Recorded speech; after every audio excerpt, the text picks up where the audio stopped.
A broken compass found 25 years later solves a Boy Scout's disappearance. The air in the attic was thick with the ghosts of 30 years, a particulate cocktail of dust, decaying paper, and the sweet, cloying scent of dried-out pine from 100 forgotten Christmases. Sarah, her face slick with sweat under a cheap hardware store mask, pried open another crate, the rusty nails screaming in protest. It was the last one. Her father, a man whose life had been a fortress of secrets and stern silences, was gone. And this was the final archaeological dig through the ruins of his reign. Grief was a complicated thing, tangled up with a resentment so old and deep it felt like a part of her own skeleton. He'd been dead for a week, and she still felt the sting of his disapproval in the quiet of her own apartment. The crate was filled with his old scouting stuff. A faded khaki uniform, the green sash heavy with merit badges that seemed to mock her own lifetime of feeling not quite good enough. A stack of neatly bound guidebooks, their pages yellowed and brittle. And at the bottom, nestled in a bed of Mothaton wool blankets, was a small, tarnished brass object. A compass. She lifted it out, its weight unexpectedly heavy in her palm. It wasn't just old, it was broken. The glass face was cracked, a spiderweb of fractures radiating from a single point of impact near the edge. The needle, once suspended in fluid, was bent and jammed, frozen forever, pointing somewhere between southwest and oblivion. She ran a thumb over the cool, smooth metal, and the smell of the attic, the dust, the decay was suddenly gone, replaced by the sharp, clean scent of pine needles and damp earth after a storm. The low murmur of the suburban street outside faded, replaced by the crackle of a campfire and the distant, lonely call of a loon dot. An electric jolt, cold and sharp, shot up her spine. It wasn't just a memory. It was a physical sensation, a phantom chill that raised the hairs on her arms. 25 years dissolved in an instant. She was 12 again, skinny and awkward, her pigtails perpetually askew, sitting by that same campfire, feeling as lost and out of place as she always did on these trips. Her father's trips. He was Scoutmaster John, a god in this small canvas kingdom. To the other boys, he was a pillar of strength and wisdom, a man who could read the stars and build a shelter from nothing. To her, he was just Dad, a man whose moods were a treacherous landscape she navigated daily, whose rare smiles felt like sunlight breaking through a week of thunderstorms. But that weekend, the storm was always gathering. It was centered on a boy named Daniel. Daniel was small for his age, with wide, earnest blue eyes and a spray of freckles across his nose that made him look younger than 12. He was new to the troop, a city kid whose parents had sent him to get some country air and build character. He was clumsy, a little too eager, and he tried so hard to please everyone, especially Scoutmaster John. And for some reason, that desperate eagerness seemed to fuel her father's contempt. It was a quiet cruelty, a campaign of psychological warfare waged in whispers and loaded glances. He'd accidentally skip Daniel's name during mail call, forget to give him a portion of dessert, or praise another boy for a knot that Daniel had clearly tied better. It was the kind of bullying adults do, cloaked in plausible deniability. The compass had been Daniel's pride and joy. It was a gift from his grandfather. He'd told anyone who would listen. A genuine antique from the Great War. He polished it every night, holding it as if it were the heart of the world. The memory that slammed into Sarah now, in the suffocating heat of the attic, was of the afternoon before Daniel disappeared. They were learning, orienteering. Her father stood before the troop, a map pinned to a tree. He was explaining magnetic north, his voice a low, authoritative rumble that commanded obedience. A good scout trusts his compass, he'd said, his eyes sweeping over the boys before landing, as they so often did, on Daniel. But a great scout knows when his tools are faulty. You can't trust cheap junk. Daniel's face flushed. It's not junk, sir. It's an antique, my grandpa. Antiques belong in a museum, son. Not in the woods where a man's life might depend on it. Her father held out his hand. Let me see it. Daniel hesitated, clutching the compass to his chest. It was a small act of defiance, but in her father's kingdom, it was treason. The air grew tense. The other boys shuffled their feet, avoiding eye contact. Sarah felt a knot of dread tighten in her stomach. "Now, Daniel," her father said, his voice dropping to a silken, dangerous whisper. He took a step closer. He didn't raise his voice, he never had to. The threat was in the stillness, in the sudden hardening of his jaw. He pried the compass from Daniel's grasp. He held it up to the light, feigning a critical inspection. Just as I thought. And then, in a movement so swift and casual it was almost invisible, his thumb pressed down hard on the glass face. There was a sickening little cracked dot. No one moved. No one breathed. Her father handed it back to Daniel. "See, junk, flimsy, get yourself a real compass." Daniel stared down at the fractured glass, his lower lip trembling. A single tear tracked a clean path through the dirt on his cheek. He didn't make a sound. He just stood there, his small world shattered along with the glass. That was the injustice that burned itself into Sarah's memory, the casual, unprovoked cruelty of it. The way her father had broken something precious, just to prove he had the power to do so now. Standing in the attic, holding that same broken compass, the past and present collided with the force of a car crash. This compass, the one the search party had found a week after Daniel vanished. The official story, the one her father had told the frantic parents and the solemn-faced sheriff, was that Daniel, distraught and disoriented, must have wandered off, in the middle of the night, gotten hopelessly lost, and succumbed to the elements. The compass, found miles away from the campsite near a treacherous ravine, was the key piece of evidence. It proved he'd been confused, his sense of direction hopelessly compromised by his broken tool. It was a tragic accident, a cautionary tale, but it was a lie. Her father hadn't found the compass. How could he have? He was the one who broke it. He was the one who handed it back to a heartbroken 12-year-old boy hours before that boy disappeared forever. A new memory surfaced, darker and colder than the first. It was from the night Daniel went missing. A storm had rolled in, rain lashing against the thin canvas of her tent. She'd been woken by a noise, not the thunder, but something else. A sharp, cracking sound, like a heavy branch snapping. It was followed by a strange, muffled cry. Not a shout for help, but a short, sharp exhalation of surprise and pain. Was cut off so quickly she thought she might have imagined it. A phantom sound born of the storm's fury. She had peeked out of her tent flap. The campfire had been reduced to a pile of glowing orange embers, hissing in the rain. And she saw her father. He was just returning to the edge of the campsite, emerging from the blackness of the trees. He wasn't wearing his rain poncho. He was soaked to the bone, his boots caked in thick, dark mud. But it was his hands that she remembered most clearly. They were covered in it. Not just splattered, but coated, as if he'd been digging in the wet earth with his bare fingers. He saw her watching. His eyes, illuminated for a split second by a distant flash of lightning, were not the eyes of the scoutmaster, the dependable leader. They were wild animal eyes. He put a single finger to his lips, a gesture that was not a gentle request for quiet, but a silent, terrifying command. Then he vanished into his own tent. The next morning, Daniel was gone. Her father organized the search, his voice calm and commanding, betraying no sign of the mud-caked creature she'd seen in the storm.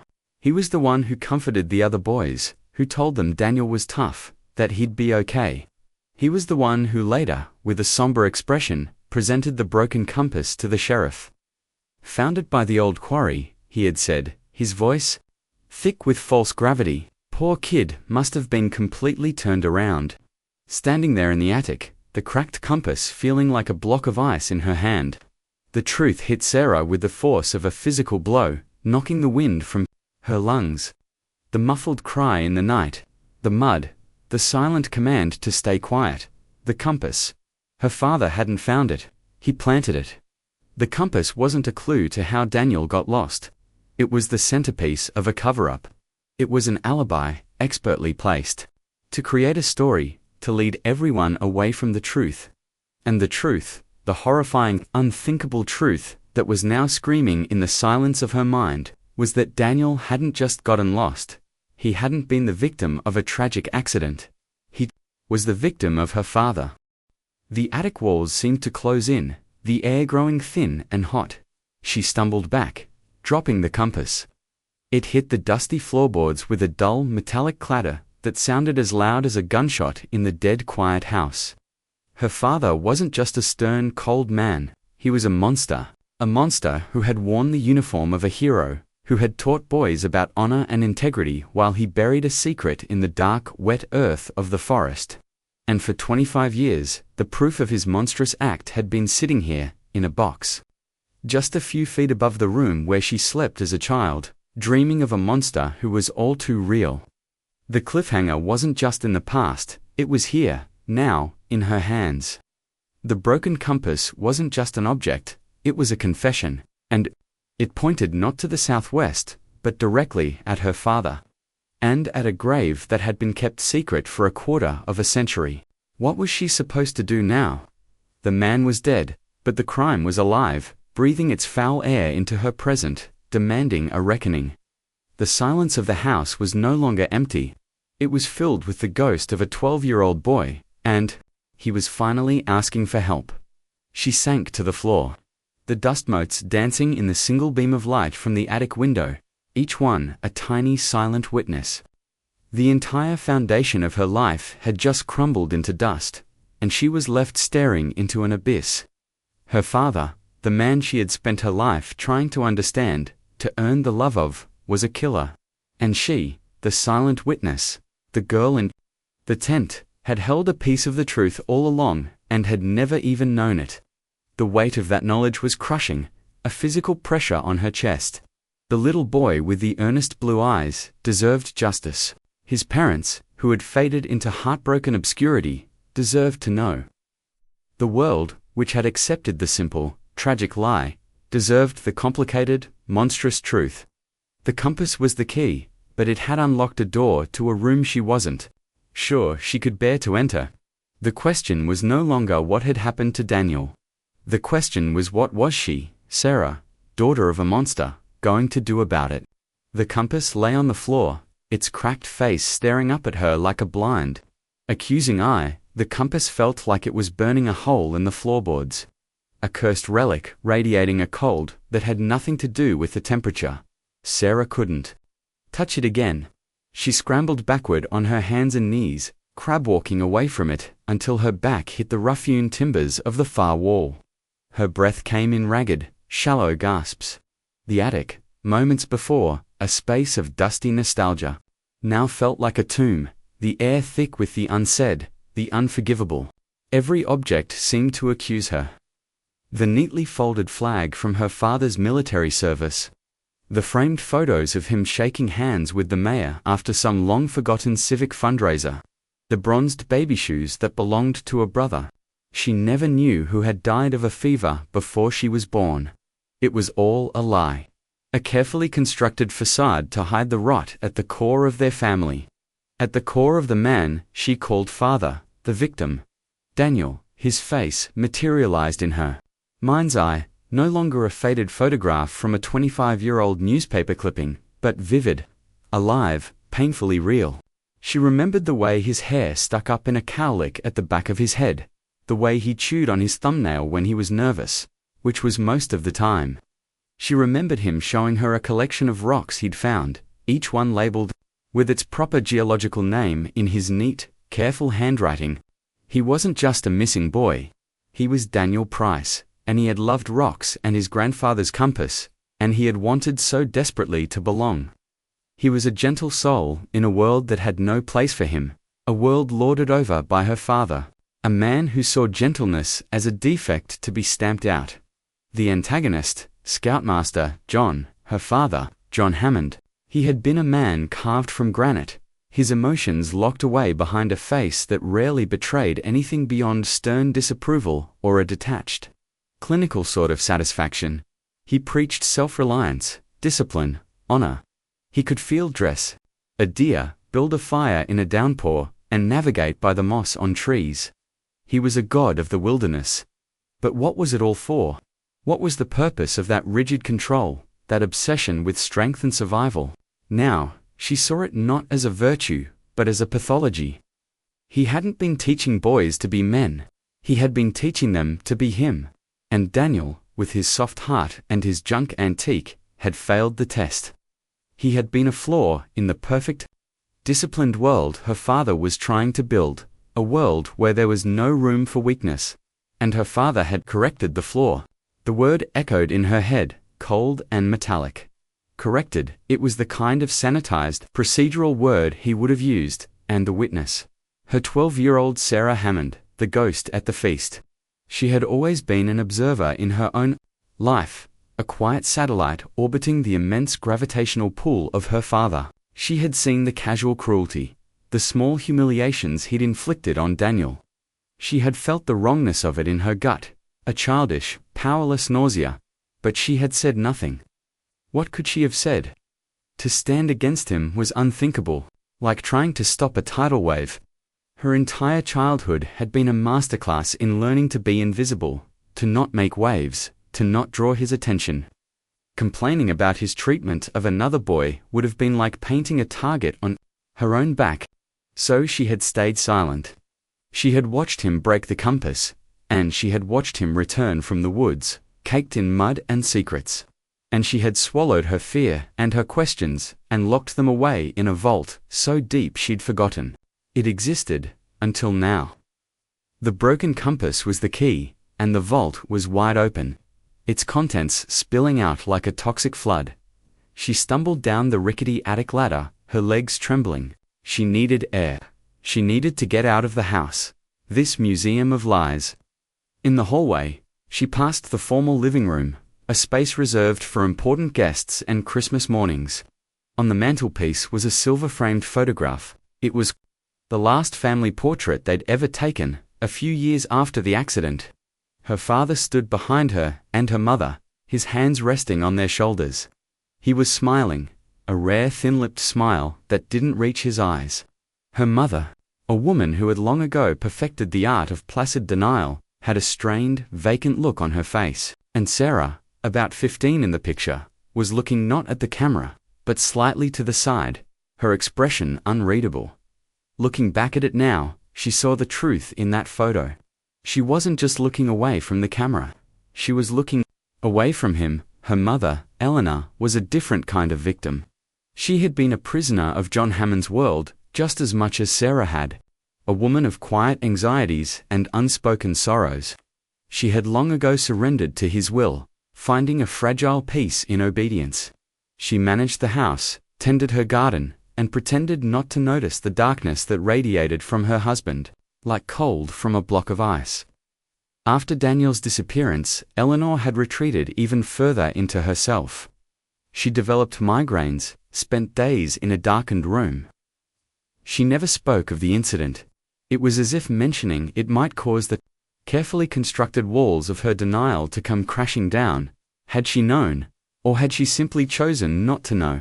Sarah looked at the photo of her mother's face, the practiced emptiness in her eyes, and suspected the latter. It was a choice she had made every day for 25 years. A choice to see nothing, to ask nothing, to feel nothing. Sarah grabbed her car keys from the hook by the door, her movements jerky and robotic. She had to go somewhere, anywhere. As she drove, the neat suburban streets of her childhood town seemed alien and menacing.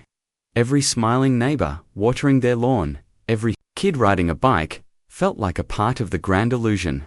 They had all bought the story. They had mourned the tragic accident, praised her father for his leadership during the crisis, and then they had moved on. The whole town was complicit in the lie, even if they didn't know it. She found herself driving towards the old state park, the place where it had all happened. The park entrance was different now, with a modern ranger station and a paved parking lot. But as she drove deeper, the familiar winding road, shaded by a dense canopy of pine and oak, was the same. The memories were stronger here, rising from the damp earth like a mist. She could almost hear the crunch of boots on the trail, the laughter of boys, the low, authoritative tone of her father's voice. She parked at the trailhead for Lookout Ridge. the very trail they had been on that weekend. A new sign had been erected, a large wooden board with a map of the trails and a list of safety warnings. Stay on marked trails, one of them read in bold red letters. Do not rely on GPS or cell service. And then, at the bottom, in smaller, more somber letters, in memory of Daniel Price. 1983 to 1995. A young explorer who was lost to these woods. A wave of nausea washed over her. Lost to these woods, the passive, poetic language of it, was a desecration. He wasn't lost. He was taken. He was erased. And this sign, this pathetic, well-intentioned lie, was his only memorial. She began to walk, her feet finding the familiar path. The air was cool and smelled of pine and wet leaves. It was the smell from the attic, the smell that had triggered the avalanche. Every step was a step back in time.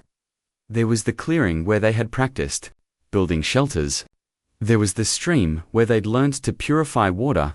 And there, up ahead, was the spot where her father had broken the compass. She could see him standing there, a giant in his khaki uniform, Daniel looking up at him, his face a mask of wounded pride and confusion. The injustice of it all was a physical thing, a bitter acid rising in her throat. It wasn't just the murder, it was the slow, deliberate campaign of cruelty that had preceded it. It was the psychological dismantling of a child. Her father hadn't just killed Daniel. He had tried to kill his spirit first. He had isolated him, humiliated him, broken his most prized possession. Why? Because he couldn't stand the boy's gentleness. Because Daniel's earnest, clumsy attempts at bravery were a mockery of her father's own rigid, brittle version of masculinity. It was the logic of a tyrant, the senseless rage of a predator who attacks the one member of the herd that seems different, weaker. She kept walking, driven by a need she didn't understand, a pilgrimage to a desecrated shrine. The trail grew steeper. Climbing towards the ridge, she remembered the hike on that final day.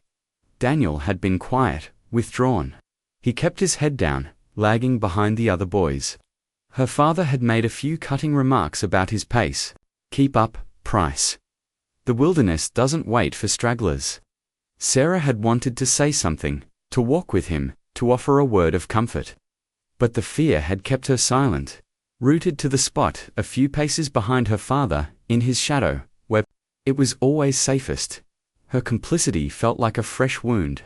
Why hadn't she been braver? Why hadn't she reached out to him? The guilt was suffocating. She finally reached the summit of Lookout Ridge. The view was spectacular. A sweeping panorama of rolling green hills, and the distant, silver ribbon of a river. They had eaten their lunch here on that last day, she remembered.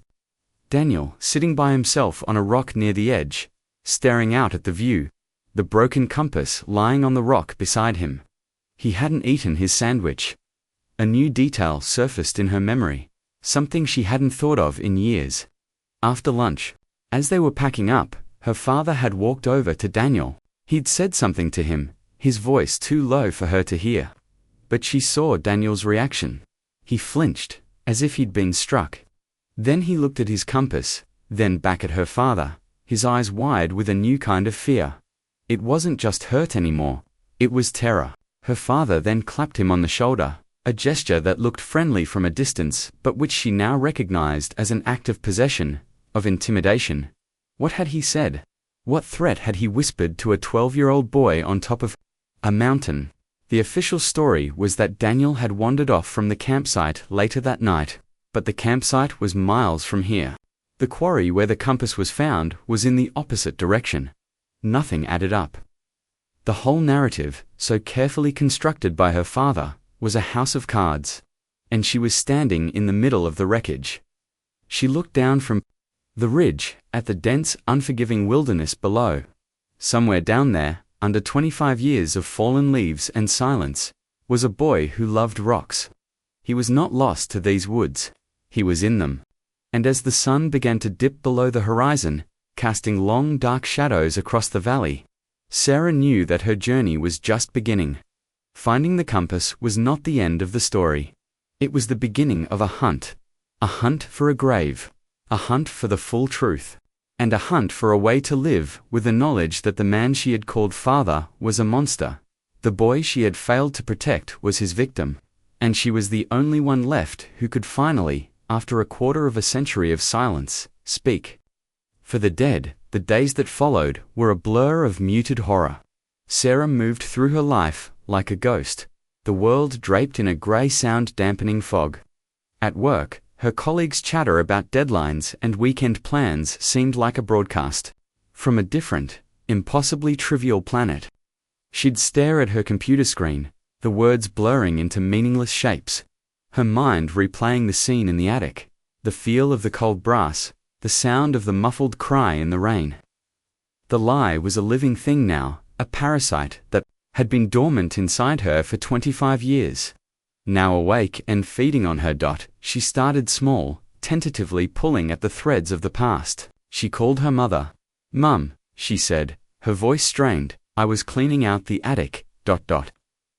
I found some of Dad's old Scout stuff." Or Eleanor's voice was distant, already trying to steer the conversation towards safer waters. "He loved his Scouts. Your father was such a good man, so respected. Right, Mum? Do you remember that trip? The one when Daniel Price went missing?" A beat of silence on the line. It was infinitesimal, but Sarah felt it, a flicker of the shield, the briefest moment of vulnerability before the defenses slammed back into place. "That was a long time ago, Sarah. A terrible tragedy. It took a lot out of your father. I know. I just... I found the compass, Mum. The one they found." Another pause, longer this time. "Why on earth was that in the attic? I thought the sheriff's department kept all that." "I don't know," Sarah lied. The lie felt slick and oily in her mouth. It was just there, in a crate. "Well, you should probably just... get rid of it, dear. No sense in holding on to painful things. Get rid of it. Bury it again." The Hammond family motto. Did Dad ever talk about it afterwards? Sarah pushed, her heart hammering against her ribs. "Never," Eleanor said, her voice turning brittle, a clear warning. "Your father wasn't one to dwell. He did what needed to be done, and he moved on. That's what made him strong. Now, are you coming over for dinner on Sunday? I was going to make your favorite lasagna." The conversation was over. The wall was up. Her mother was a fortress, and Sarah didn't have the weapons to breach it. She hung up, feeling colder and more alone than before. Eleanor didn't just choose not to know. She actively fought against knowing. Her peace was a fragile, negotiated truce with reality, and she would defend it at all costs. It was a betrayal of a different kind, quieter than her father's, but in its own way. Just as profound. Sarah single quotes as next step was the library. She spent hours scrolling through microfilm. The worry of the machine, a hypnotic soundtrack to her grim research. She found the articles from 1995. The initial reports were frantic, filled with quotes from a desperate-looking Sheriff Miller and photos of volunteers combing the woods. Then the tone shifted. The discovery of the compass, a week into the search, changed everything. "Key evidence points to disorientation," one headline read. The article quoted her father extensively. Scoutmaster John Hammond, who found the broken compass near the dangerous quarry ravine, says the boy was upset earlier in the day when he discovered his navigational tool was faulty. He was a good kid, but inexperienced. Hammond is quoted as saying, his face etched with grief, "This is a tragic reminder that the wilderness is unforgiving. Our hearts go out to his family." Etched with grief. The words made her physically sick. She saw his face in her mind, the practiced mask of solemnity he wore so well. He wasn't just a killer, he was a consummate actor. He had performed his role flawlessly, directing the entire narrative away from himself and onto the ghost of his victim. He had used Daniel's own prized possession to slander him in death, painting him as incompetent and careless, the author of his own demise. The cruelty was breathtaking in its scope. She found a small follow-up piece from a month later. The search had been called off. The Price family had held a memorial service. There was a photo of them, a man and a woman hollowed out by grief, their eyes vacant, their bodies stooped. They had left town shortly after, the article said, seeking privacy to mourn their devastating loss. They had been given a story, a neat and tragic bow to tie around an unimaginable horror, and they had taken it and disappeared, leaving her father to be the hero. The stoic leader who had done everything he could. The injustice was escalating, blooming in her mind like a black flower. This wasn't just a hidden crime. It was a public deception, a lie that had been cemented into the official history of the town. Her father hadn't just taken Daniel's life. He had stolen his reputation, his memory. He had made Daniel responsible. For his own murder, driven by a cold fury, Sarah decided to find the only other person who might have seen something, who might have felt the wrongness of that weekend as acutely as she had. The troop had been made up of about a dozen boys. Most had been her father's acolytes, kids who worshipped his gruff competence. But there had been one other outsider, a boy named Mark Jensen. Mark was quiet, observant, and a little cynical for a 12-year-old. He'd never bought into the Scoutmaster, John Mystique. Sarah remembered him rolling his eyes during her father's long-winded lectures on honor. It took her 2 days of searching online, but she found him. He was a high school history teacher in a town 3 states away. She stared at his photos on the school's website. He had the same skeptical eyes, now framed by glasses and the beginnings of crow's feet. For a full day, she agonized over what to do. What could she possibly say? "Hi, remember me from that scout trip 25 years ago? I think my dad murdered the kid who went missing, and I need you to help me prove it." It sounded insane. Finally, she picked up the phone. Her hand was shaking so badly she could barely dial the number she'd found. It went to voicemail. "Hi, Mr. Jensen," she began, her voice a reedy whisper. She cleared her throat. "Hi, Mark. This is Sarah Hammond. I don't know if you remember me. My father was John Hammond, the Scoutmaster, from Troop 34. I was hoping I could talk to you about the trip to the state park, the one in '95. She left her number, her heart pounding, a frantic rhythm against her ribs. She didn't expect him to call back. Why would he? It was a lifetime ago. But 2 hours later, her phone buzzed with an unknown number, Sarah Hammond. The voice was hesitant, cautious. "Mark, yeah, I got your message. I have to be honest, it's probably the last call I ever expected to get." He paused. "What's this about?" "That was a long time ago. I know. I'm sorry to just call you out of the blue like this. It's just... I've been thinking about it a lot lately, since my dad passed away." "I heard about that," Mark said, his tone neutral. Sorry for your loss, was he? Sarah wondered. Or was he just saying the words? Mark... What do you remember about Daniel Price? There was a long silence on the other end of the line. When he spoke again, his voice was different, lower, heavier. "I remember your dad was a bastard to him," he said, the words sharp and clear, devoid of any politeness. "He hated him.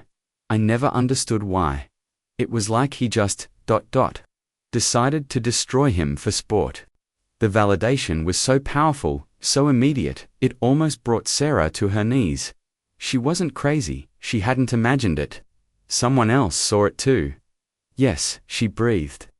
"That's exactly what it was like. I remember that whole compass thing." Mark continued, his voice gaining momentum, as if a dam had broken. "He broke it on purpose. In front of everyone, just to humiliate the kid. I was right there. It was one of the cruelest things I've ever seen an adult do to a child." He let out a short, bitter laugh. "And then he has the balls to be the one who finds it? To be the big hero telling the reporters how the poor kid got lost because of his faulty equipment. I never bought that story. Not for a second." Tears were streaming down Sarah's face now, hot and silent. "You never said anything," she whispered. "What was I supposed to say? I was 12. He was your dad. He was God in that town. Who would have believed me?" "Excuse me, Mr. Sheriff. Sir, I think the guy you're all calling a hero is actually a sociopath who deliberately terrorized a child right before he disappeared. They would have patted me on the head, and told my parents I had an overactive imagination? He sighed, a weary, ragged sound. I just, ... I tried to forget it. But you don't forget something like that. You just learn to live with it. The witness, struggling between fear and conscience. That had been her. But it had been Mark, too. They had both been trapped in the same silence, for the same reasons. Mark, she said, her voice shaking but gaining a sliver of strength. It's worse than that, I think. I think my dad did something to him that night. She told him everything. The memory of the sound in the woods. The sight of her father returning to the camp, covered in mud. The silent command to be quiet. The discovery of the compass in the attic. As she spoke, the story took on a terrifying solidity. It was no longer a half-remembered nightmare. It was a sequence of events, a chain of evidence. Mark listened without interrupting. The silence on his end of the line was absolute. When she finished, the only sound was her own ragged breathing. Jesus Christ, he finally whispered. Sarah, Jesus Christ. I always knew there was something wrong with him, something dark. But that ... that's... I know, she said, her voice breaking. And I don't know what to do. The compass, he said, his voice suddenly sharp, focused, the voice of a history teacher piecing together a puzzle. You still have it? Yes, I put it in a safe deposit box. I was afraid to keep it in the house. Good, that's smart. He was quiet for a moment. The quarry, that's where he said he found it. That was the linchpin of his whole story, the thing that proved Daniel wandered off. But it never made sense. Why would he go that way? It was miles in the opposite direction of the main trail, back to the ranger station. It was a lie, Sarah said. He planted it there to send everyone looking the wrong way. Which means, Mark said, his voice dropping, that wherever he actually is, it's somewhere else entirely. Somewhere they never looked. A cold dread, sharp and specific, settled over Sarah. The pieces were clicking into place, forming a picture of unimaginable cruelty and cunning. Her father hadn't just committed a crime of passion in the woods. He had planned the cover-up. He had created a false trail with the compass, a piece of misdirection so brilliant it had worked perfectly for 25 years. He had sent the searchers, the dogs, the grieving parents, on a wild goose chase, while the truth lay sleeping, undisturbed, somewhere in the dark, silent woods. And he had used his own reputation, his status as a community leader, as the ultimate shield. The conflict wasn't just with the ghost of her father anymore. It was with the lie itself, a lie that was now a quarter of a century old, set in stone, and protected by the passage of time and the collective amnesia of an entire town. To challenge it now would be to challenge everything. The conversation with Mark lit a fire in the wreckage of Sarah's life. The fear was still there, a cold stone in her gut, but now it was mixed with something else, purpose. She wasn't alone in this anymore. Mark, 3 states away, became her secret co-conspirator, a voice of reason on the other end of the phone, a fellow keeper of the 25-year-old truth. If the quarry was a misdirect, Mark had said during one of their late-night calls, we have to think like him. Where would he go? Not somewhere obvious. Not somewhere on a marked trail. Somewhere he knew. Somewhere he felt safe. The words echoed in Sarah's mind as she pored over old maps of the state park, spreading them across her dining room table. She cross-referenced them with her father's personal belongings. He'd kept meticulous records of everything. In a dusty ledger in his study, she found what she was looking for. His old trail logs. Page after page of dates, locations, and notes, all in his precise, cramped handwriting. He'd hiked those woods for 30 years. He knew them better than his own backyard. She focused on the years leading up to 1995, looking for patterns, for favorite spots, for places he returned to again and again. One location stood out, a place labeled simply, the Cistern. It wasn't on any of the official park maps. He'd marked it with a small hand-drawn X on one of his older maps, deep in a section of the park designated as undeveloped. According to his logs, he'd visited the spot at least a dozen times in the 2 years before Daniel's disappearance. His last logged visit was just 3 days before that fateful camping trip. "The cistern," she said to Mark over the phone, tracing the X with her finger. "It's about 2 miles north of the campsite, through some really dense forest. There's no trail leading to it." "What is it?" Mark asked. "I don't know. An old water tank. A well?" The map is from the 1940s. It might have been part of an old logging camp or a farm that was there before the land became a park. "A place no one knows about," Mark murmured. "A place you can't stumble upon by accident. A place he visited right before the trip. Sarah, it's a hole in the ground.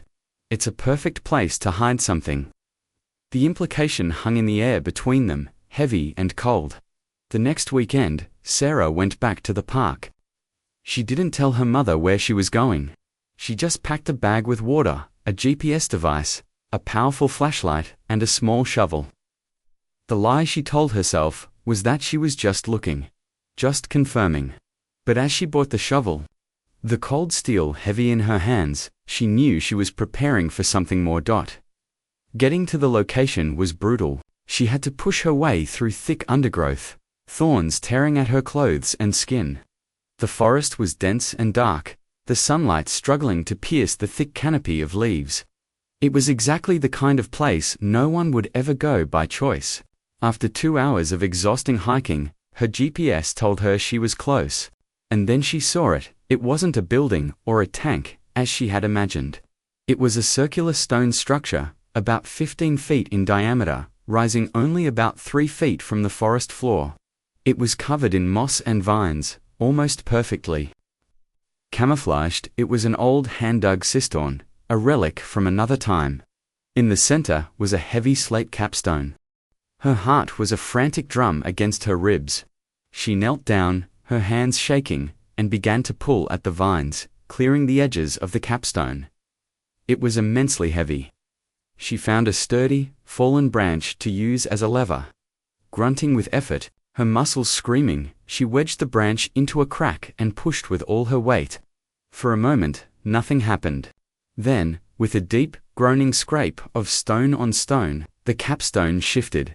She moved it just enough to create a gap, a black, foot-wide crescent of darkness. A smell wafted up from the hole. It was a smell of deep, cold earth, of stagnant water, of decay. It was the smell of a forgotten place, of a tomb. Taking a deep breath to steady her nerves, she clicked on her flashlight and pointed the beam into the darkness. The beam cut through the black, illuminating a stone-walled cylinder dropping at least 30 feet into the earth. There were a few feet of black, murky water at the bottom, littered with a century of fallen leaves and debris, and something else. At first, it was just a shape, pale and out of place against the dark sludge. A piece of rotten canvas, maybe. But as her eyes adjusted, the shape resolved itself. It was small, tangled, and unmistakably human, a skeleton curled in on itself at the bottom of the dark, wet hole. It was wearing the tattered remains of a shirter khaki shirt, and near the small skeletal hand was a glint of something metallic. Sarah stumbled back, a scream catching in her throat, turning into a choked, guttural sob. She fell to her knees, gasping for air, the forest spinning around her. It was him. It was Daniel. He had been here the whole time, 25 years.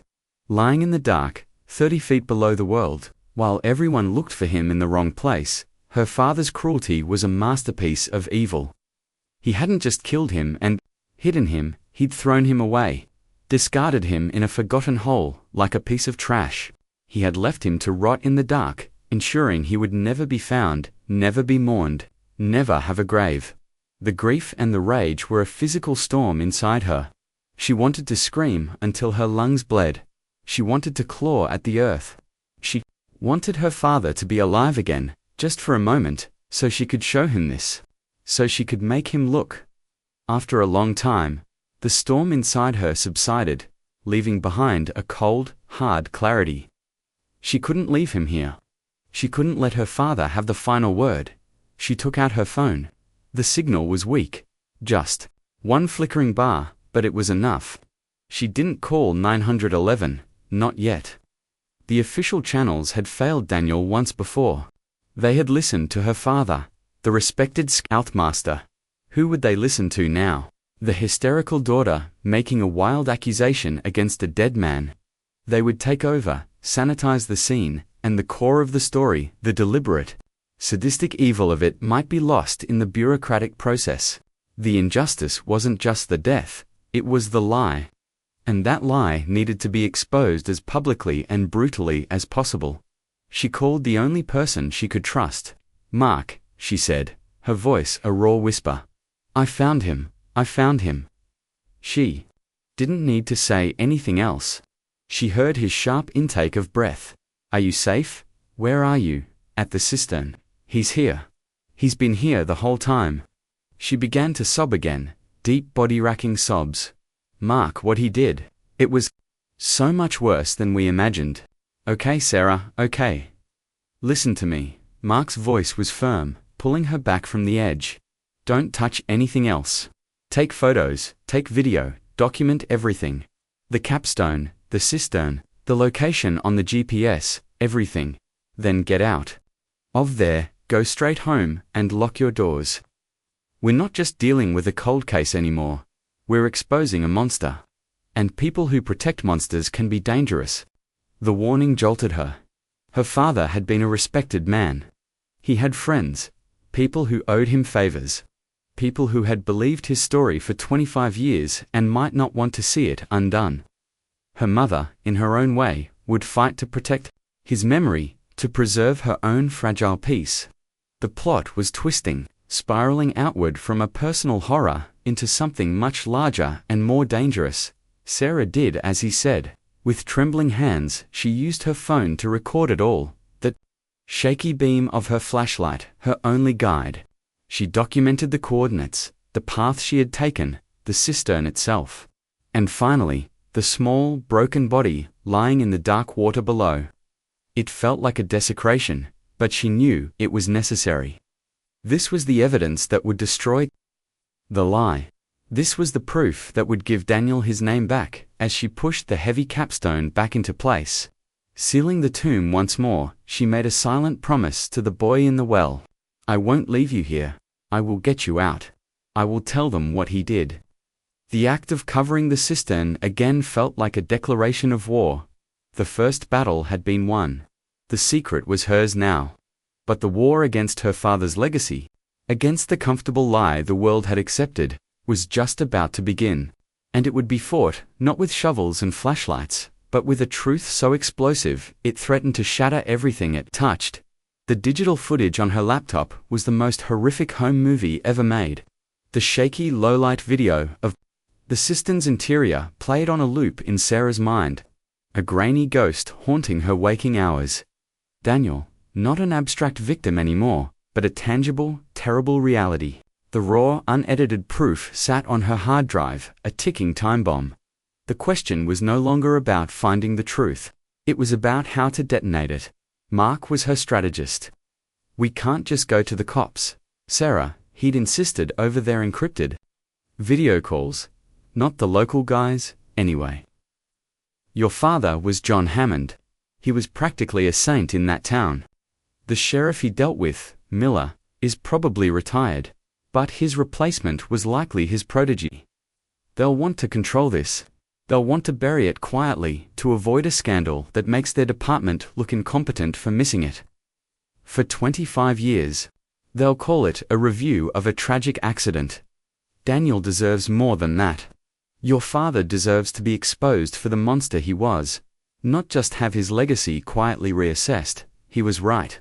A quiet resolution felt like another injustice. It would be a final victory for her father. His reputation shielded from the full, public horror of his crime, even in death. Justice for Daniel couldn't be a press release and a corrected death certificate. It had to be a reckoning. It had to be fire. The plot twist, the hidden clue that would change everything, wasn't the body in the cistern. That was the crime. The clue was something else, something that would prove not just what he did, but why. It would illuminate the darkness of his mind. Sarah went back into the fortress of her father's study. This time, she wasn't just looking for maps. She was looking for a confession, a motive. She dismantled the room. She pulled every book from the shelves, shaking them out. She went through every file, every bank statement, every piece of paper. Nothing. It was all maddeningly ordinary. The clue, when she found it, was not in a place of prominence. It was in a place of shame. Tucked away at the back of his closet, inside an old army footlocker she'd never been allowed to open, was a small, locked metal box. The key, she discovered after a frantic search, was taped to the underside of his desk drawer, a place of deep concealment. Her hands trembled as she turned the key. Inside the box was not a weapon or money. It was a stack of old, reel-to-reel audio tapes. And a small portable tape recorder. The kind a psychiatrist might use. She threaded the first tape onto the machine, her heart pounding. She pressed play. After a moment of hiss and crackle, a voice filled the room. It was her father's voice, but it was a version of him she had never heard before. It was younger, more vulnerable, and laced with a profound and chilling sorrow. Session 12, October 4th, 1968. Dr. Albright, the voice began. He would have been 12 today. Michael, my boy, the fever. The doctor said it was swift. Merciful. There is no mercy in watching your son burn from the inside out. There is no mercy in a house that is suddenly quiet. Eleanor, she cries, but her tears are water. Mine are stones in my gut. I see him everywhere, small, weak. I couldn't make him strong enough. A man is supposed to protect his son. He is supposed to build him up. My boy was fragile, like a bird's egg, and the world crushed him. Sarah felt the breath leave her body. Michael, the brother she never knew. The bronzed baby shoes. He hadn't died as an infant. He had died at 12 years old. The same age as Daniel. She listened for hours, tape after tape. It was a secret audio diary, a series of confessions to a long-dead therapist. It was a map of her father's unraveling psyche.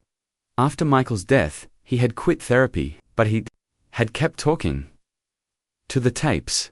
For years, he spoke of his own father, a brutal, demanding man. He spoke of his time in the military, the things he'd seen, the things he'd done. And he spoke of his obsession with a perceived weakness in the world. A weakness he had seen in his own son, a weakness he could not tolerate. And then, she found the tape she was looking for. The label was stark. Summer 1995. She pressed play. The hiss was louder on this one, the quality degraded. But his voice was clear. And it was the voice of the monster. He's here again. The voice began, low and venomous. The new boy, Price, he has his eyes. Michael's eyes. That same, trusting, stupid look, soft. He wants everyone to like him. He wants my approval. He begs for it with every clumsy knot he ties, every pathetic attempt to keep up.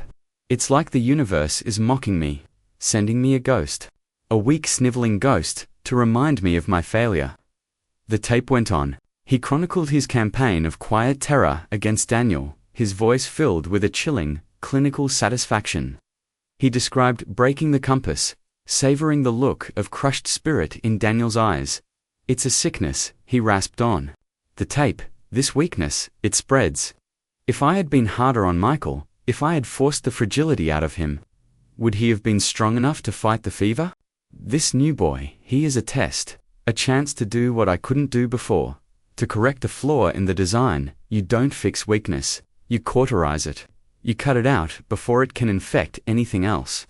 The final entry was dated the night of the storm.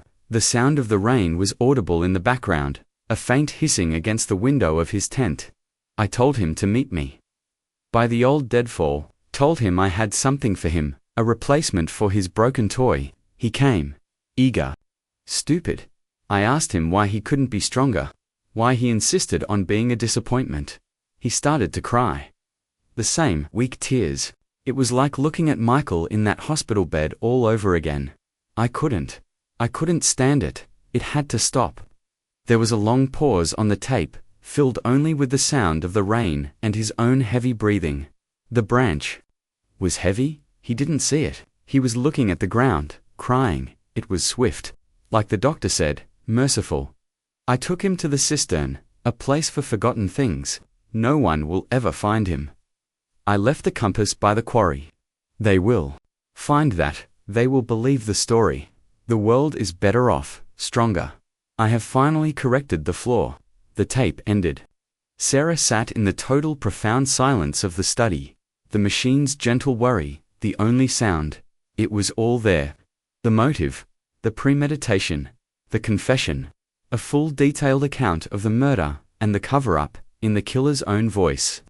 This was not a crime of passion. It was a ritual, a twisted, insane attempt to rewrite his own past, to kill the ghost of his own son by sacrificing another. Daniel wasn't just a random victim, he was a stand-in, a proxy for a grief that had curdled into homicidal madness. The stakes had just shifted seismically. This was no longer just about getting justice for Daniel Price. This was about exposing a secret history of madness that had festered in the heart of their town, hidden behind a facade of civic duty and fatherly strength. The tapes transformed the case from a personal tragedy into a public scandal of unimaginable proportions. The man they had mourned and respected was a delusional psychopath. She called Mark Ivett, she said, her voice eerily calm. Ivy's confession. On tape. She played a small section for him over the phone. He was silent for a full minute after she stopped it. My God, he whispered. This changes everything. This isn't just a smoking gun, Sarah, this is a nuke. What do we do? She asked. Police know, he said, his voice hard and certain. Not the police, not yet. They would bury this. They would seal it as evidence and we'd never hear it. The public needs to hear this. Daniel's parents, wherever they are, need to hear this. This is the payoff. This is how you burn the whole lie to the ground. He was right.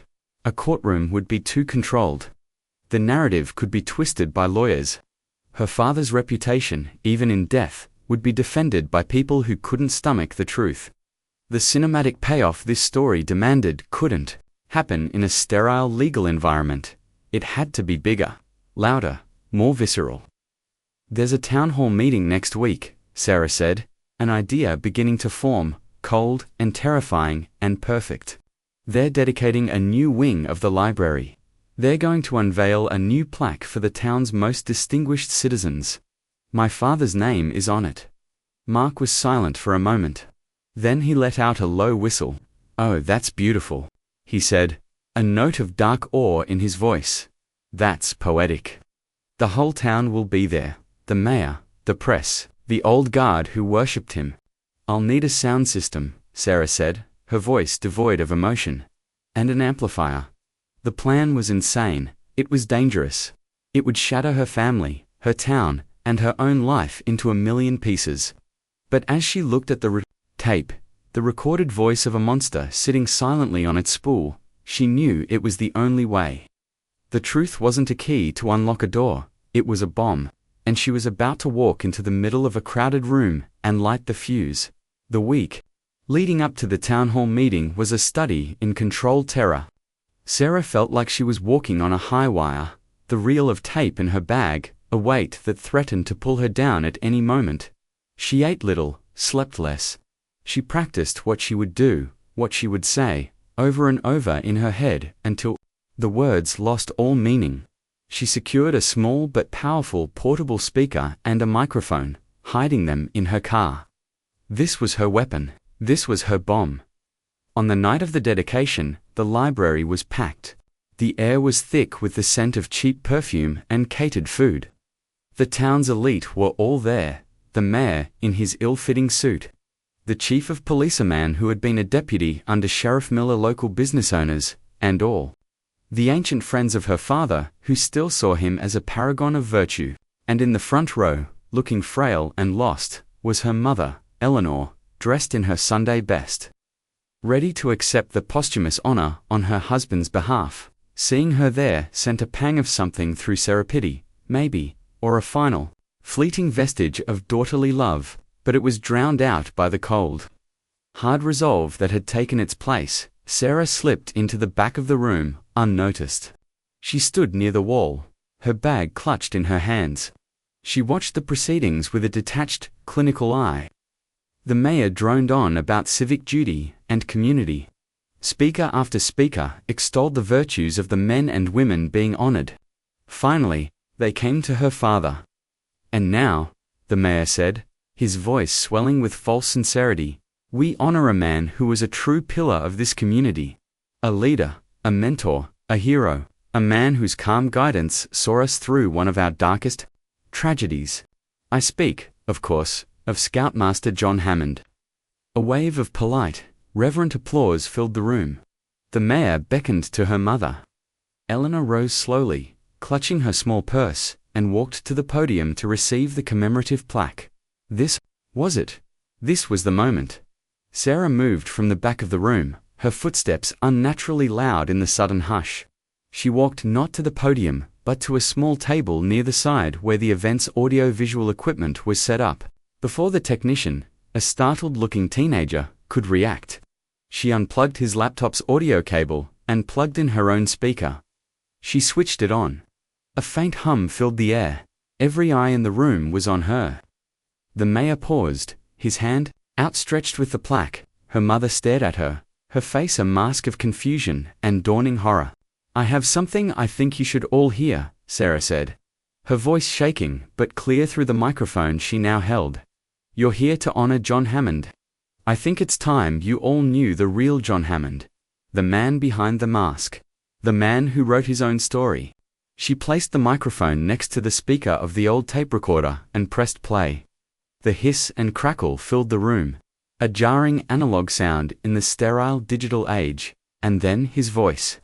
Her father's voice, leaking out of the grave, raw and confidential. "He's here again, the new boy. Price, he has his eyes, Michael's eyes, that same trusting stupid look." A confused murmur rippled through the crowd. The police chief took a step forward, his hand on his hip. "Ma'am, what is the meaning of this?" Sarah didn't answer. She just stood there, holding the microphone, letting the voice of the dead man speak for himself. "It's a sickness, this weakness. You don't fix weakness. You cauterize it. You cut it out before it can infect anything else." The murmuring stopped. The silence in the room was absolute, profound. People looked at each other, then at the police chief, then at Eleanor, who had frozen halfway to the podium, her face as white as chalk. She looked as if she'd been turned to stone, and then came the final, damning entry. The sound of the rain, the confession. "I told him to meet me by the old deadfall." He started to cry the same weak tears. "I couldn't stand it, it had to stop." A collective gasp went through the room. It was a physical thing, a sudden intake of hundreds of breaths. Someone in the back sobbed. The branch was heavy. He didn't see it. It was swift, merciful. "I took him to the cistern, a place for forgotten things. No one will ever find him." Sarah's eyes were locked on her mother. Eleanor's carefully constructed world was shattering in real time, the sound of her husband's voice a wrecking ball. The plaque slipped from the mayor's numb fingers and clattered to the floor. "Left the compass by the quarry, they will find that. They will believe the story. The world is better off, stronger. I have finally corrected the flaw." The tape ended. The hiss continued for a few seconds before Sarah reached over and pressed stop. The silence that followed was the loudest thing she had ever heard. It was a vacuum, filled with the ghosts of 25 years of lies. Then, chaos erupted. People were shouting, crying. Reporters in the audience were scrambling, their phones out, recording. The police chief was barking orders into his radio, his face pale with shock and fury. But Sarah only had eyes for her mother. Eleanor slowly turned, her movements stiff and robotic, and looked at Sarah. Her face was no longer a mask of placid denial. It was a canvas of pure, unadulterated agony. The truth she had spent a lifetime avoiding had just been force-fed to her in front of the entire town. "How could you?" Eleanor whispered, her voice a ragged tear in the fabric of the noise. It wasn't a question about her husband. It was an accusation aimed at her daughter. How could you do this to his memory? To us, he wasn't a memory, Mother, Sarah said, her own voice cracking. He was a monster. And Daniel Price was a 12-year-old boy. He deserved more than to be a secret rotting in a well. The police chief and 2 of his officers were moving towards her now.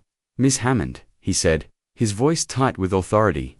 You're going to have to come with me. We need that tape. You'll get it, Sarah said, her body trembling with the adrenaline. Crash, and you'll get the location of the body. You'll get everything. She looked past him, at the sea of horrified, stunned faces, the faces of the people who had believed the lie, who had been complicit in their ignorance. He didn't just fool you, she said, her voice rising so everyone could hear. He fooled all of you. He made you his accomplices. As the officers escorted her out of the library, past the flashing cameras and the shouting reporters, she felt a strange, light-headed sense of peace. The bomb had detonated. The shockwave was spreading. There would be investigations, lawsuits. Her father's name would be stripped from every plaque and monument in town. His legacy would be rewritten in fire and shame. It was a brutal, ugly, public exorcism. The last thing she saw, before they put her in the back of the patrol car, was Mark, standing at the edge of the crowd. He'd driven all night to be there. He wasn't smiling, but he gave her a single, slow, no day. A nod of understanding, of validation, of shared victory. The cinematic payoff wasn't a courtroom verdict, it was this. This moment of raw, unfiltered, public truth. It was the sound of a carefully constructed world shattering into a million pieces, all broadcast live on the evening news. It was justice, delivered not by a gavel, but by a ghost on a reel of tape. And it was messy, and painful, and it had cost her everything. But as the car pulled away from the chaos, Sarah knew, for the first time in 25 years, that the ghost of Daniel Price could finally begin to rest. The aftermath was not a quiet healing, but a long, slow earthquake, with aftershocks that continued for months. The discovery at the cistern became a national news story. A forensic team, guided by Sarah, recovered Daniel's remains. The small, glinting piece of metal they found with him was not a part of the compass, but a merit badge for geology he'd earned the week before the trip, clutched in his hand for a quarter of a century. The detail was so poignant, so heartbreakingly specific, that it became a symbol of the tragedy. The town was fractured. There were those who were horrified, who organized vigils for Daniel and thanked Sarah for her courage. Then there were the others, the ones who couldn't let go of the man they thought they knew. They called Sarah a traitor, a vindictive daughter desecrating her father's memory. They whispered that the tapes must have been faked. But the evidence was overwhelming. The cistern, the confession, the broken compass that had sat in the evidence locker for 25 years, it all fit together into a perfect, horrifying puzzle. Daniel's parents were found living in Arizona. They were old now, stooped and weathered by a lifetime of unresolved grief. The news broke them all over again, but this time, it was a clean break. The uncertainty that had haunted them was gone, replaced by a terrible, definitive truth. They flew back for the funeral. It wasn't a real funeral, not in the traditional sense. It was a memorial service, held in the state park, not far from the trail where Daniel had last been seen alive. Hundreds of people came. Strangers who had been moved by the story, old classmates of Daniel's, and the handful of men from the scout troop who, like Mark, had always felt the wrongness of that time. Sarah stood at the back, watching. Daniel's parents had asked to meet her, but she had gently declined. This day was for them, for Daniel. It wasn't about her. She was the messenger, the catalyst, but the core of the story belonged to the boy who loved rocks and the parents who had lost him. After the service, she walked away from the crowd. Taking the path that led toward Lookout Ridge, she found Mark waiting for her. They didn't say much, just stood together, looking out at the valley. "They're going to bury him next to his grandfather," Mark said quietly. "The one who gave him the compass." Sarah nodded, a lump forming in her throat. "That's good," she whispered. "That's right. Her own life was in ruins.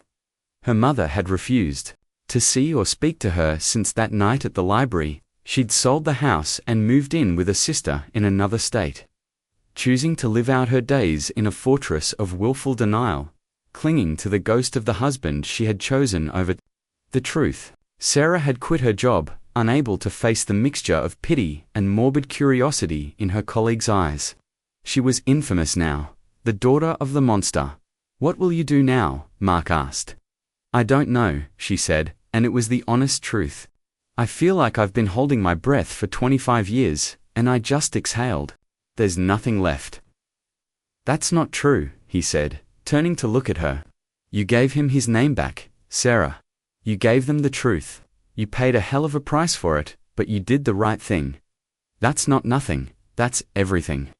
She left town a week later. She packed a few bags, put her furniture in storage, and just started driving, with no destination in mind. For the first time in her life, she was untethered from the past, from the suffocating weight of her father's house, his town, his secrets.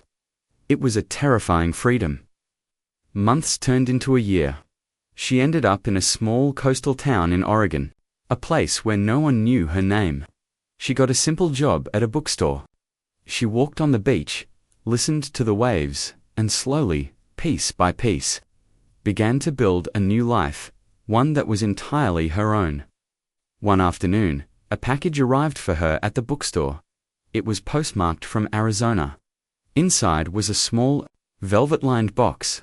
She opened it with trembling fingers. Inside was the compass, Daniel's compass. The glass was still cracked, the needle still bent and frozen, but it had been cleaned. The brass shone with a soft, warm light. Tucked underneath it was a handwritten note. "Dear Sarah, there are no words to thank you for what you did. You gave us back our son. For 25 years, we mourned a boy who was lost. Now, we can remember the boy who was loved. We know the compass was a source of pain for you, a symbol of your father's cruelty. But for Daniel, it was a treasure. It represented adventure and history and his bond with his grandfather. We wanted you to have it, to remember him not by how he died, but by how he lived, with curiosity and wonder. We hope that one day, it can be a symbol not of a secret you had to carry, but of a truth you had the courage to set free." With deepest gratitude, the Price family Sarah closed her eyes, clutching the compass in her hand. The cold metal didn't feel like a burn anymore. It didn't feel like a confession or a curse. It felt quiet. It was just an object now, a broken thing from a broken time. Mark was right. She hadn't just exposed a monster. She had rescued a victim. She had traded her own history for his, and in doing so, had given him back to the world. She walked out of the bookstore and down to the beach, the compass in her pocket. The sun was setting, painting the sky in strokes of orange and purple. She stood at the edge of the water, the waves washing over her bare feet. The past would always be a part of her, a haunting echo. The cost of the truth had been immense. But standing there, with the vast open horizon before her, she felt the first, tentative flicker of peace. The compass in her pocket was broken, its needle forever stuck. But for the first time in her life, Sarah Hammond felt like she was finally pointing in the right direction.